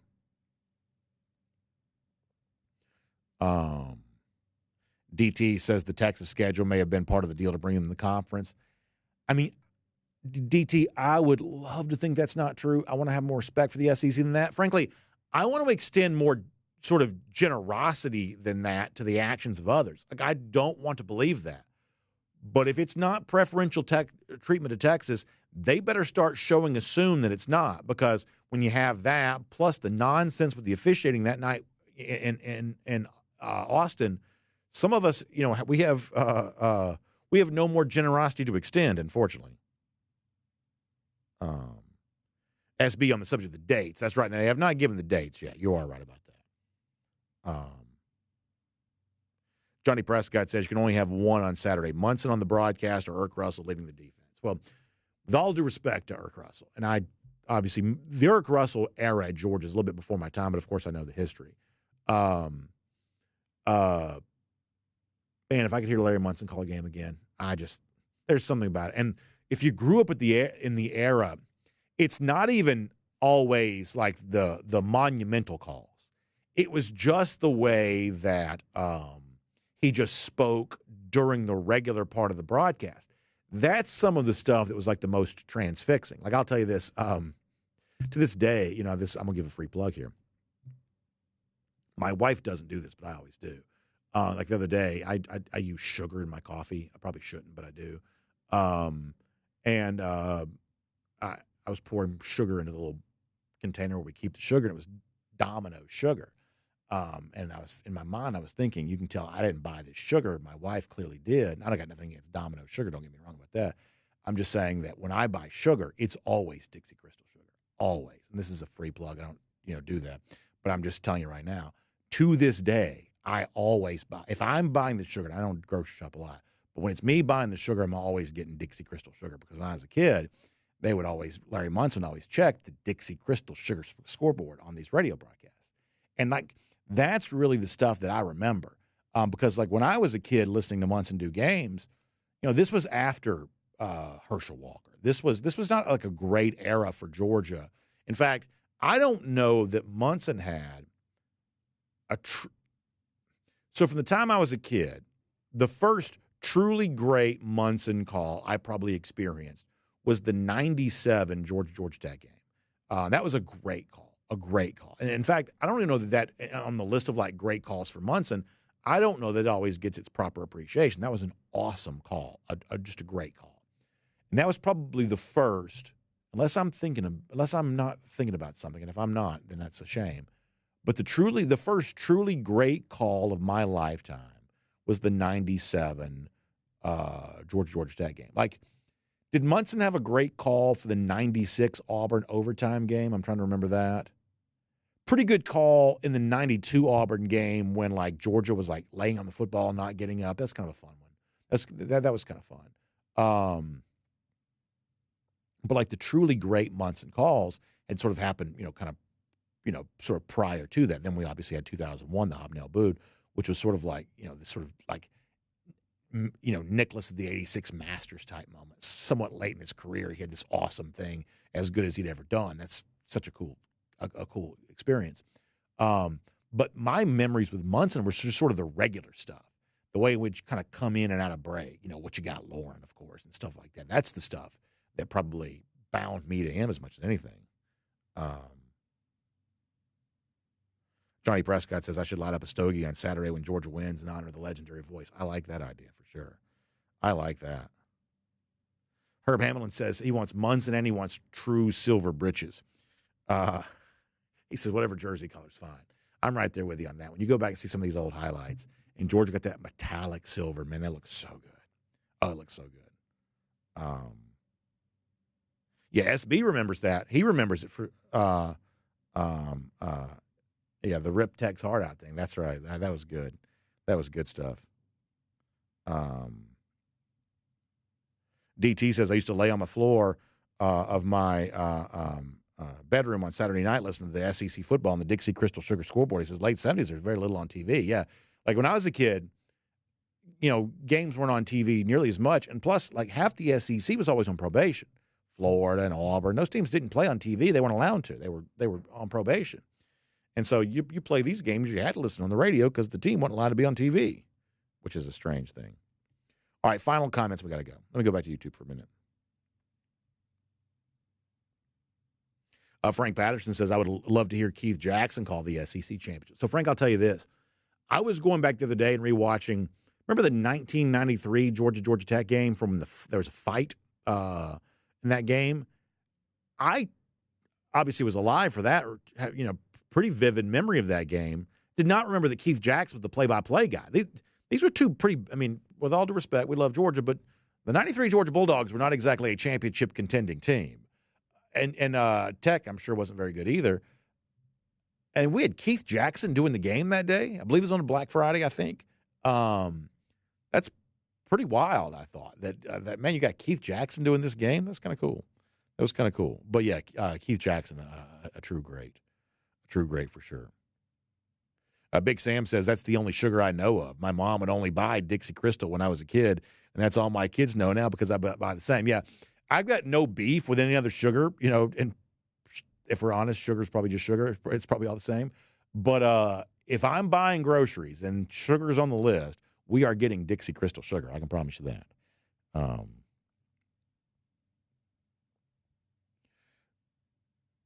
Jeff Ingram mentioning like some of the pre-Herschel Munson calls really good. The 78 Kentucky game, that's the game-winning field goal.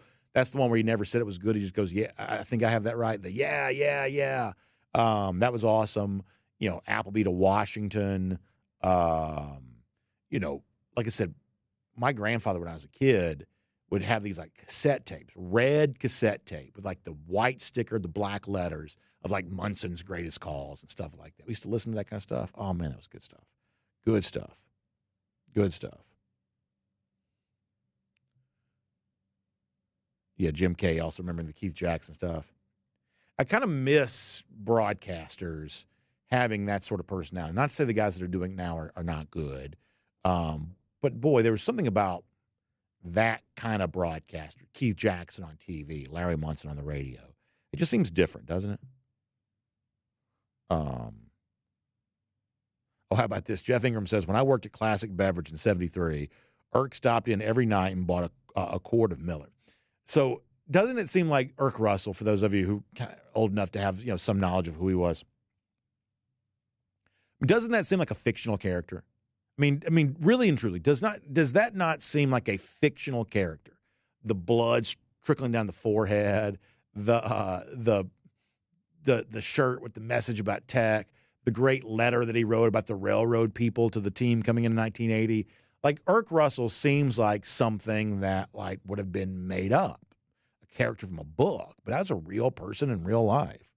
It's also cool if you ever do a game at what used to be called Grady High School. It's Midtown High School now. That's where Irk Russell got his coaching start. It's kind of fun to be there. First of all, it's a beautiful high school venue because you got the Midtown skyline all around there. But Irk Russell was the coach at the old Grady High School. That's where he got his coaching start. So anytime I'm ever there, I always think about that. That's where Irk Russell began, which is kind of neat. George on Tap says that Ryan Stewart, our old friend from radio, started that fight in 93. I'd forgotten about that, George on Tap. I'm glad you remembered. That's pretty funny. Alan Hampton says, can you imagine Munson's call for the 8 overtime game? Yeah, it'd be a good one. Boy, it'd be a good one. JG says that Irk Russell offered me as a walk-on when he was at Georgia Southern. He was a good coach and a better man. Yeah, for sure. For sure.